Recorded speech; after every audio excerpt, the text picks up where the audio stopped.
I remember the very first time that I ever laid eyes on the Phoenix Pro Wrestling Secretary Chesapeake. It was in 2015. Manic was going up against a mystery opponent. And I go to the Phoenix Pro Wrestling headquarters trying to get any information I possibly can. I walk in the front door, and this absolutely perfectly gorgeous woman sat at the front desk. And she wouldn't give me any information about who my opponent was, so I powerbombed her through her desk. Fast forward a couple months, I can't stop thinking about Chesapeake. So I send her emails. I send her letters. I send her chocolates. I send her flowers. I send her singing telegrams. And I hear nothing from her. So I drive over to her house. And I peek in her windows, and she's sleeping on her couch. I jiggle the door handle, and it's open. So I let myself in. I played with her hair as she laid there looking like Sleeping Beauty. And it was the most sensual experience I have ever experienced in my entire life. Fast forward more. December 2016. I have an open challenge gauntlet match to anybody who wants to fight me. And then the Phoenix Pro Wrestling Secretary Chesapeake decides to enter the ring. I thought she was going to hug me, kiss me, and finally be with Manic. But no, she slapped me right across my face, and then I hit her with the equalizer. Fast forward even more.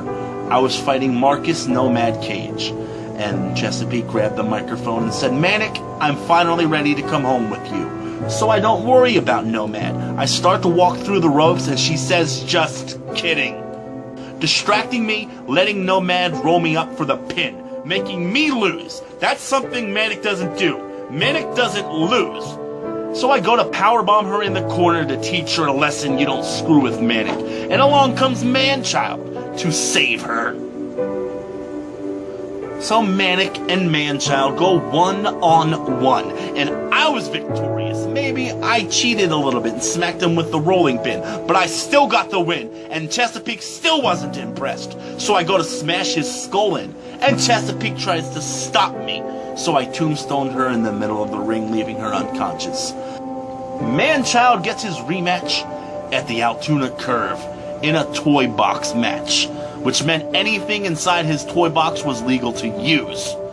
I was well on my way to victory. I had Man-Chikd handcuffed in the corner, and Chesapeake tried to save him. So I powerbombed her through his wooden toy box. I faced Man-Chikd one more time, both of us having one victory over each other. This time, it was beard versus mask. And I'll be open and honest about this.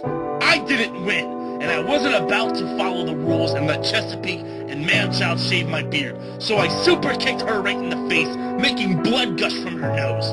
And none of this would have happened in the first place, Chesapeake, if you would have just been with Manic and moaned for Manic. You did this to yourself.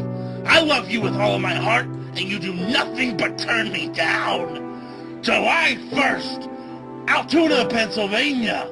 Altoona street fight. Title versus title. Manic versus Man-Chikd.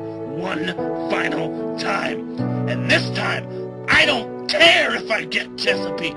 This time, I just want to take everything from the two of you. I want to take that stupid turtle title, and I'm going to put it in a garbage can, and I'm going to light it on fire. July 1st, Altoona, Pennsylvania. Altoona street fight.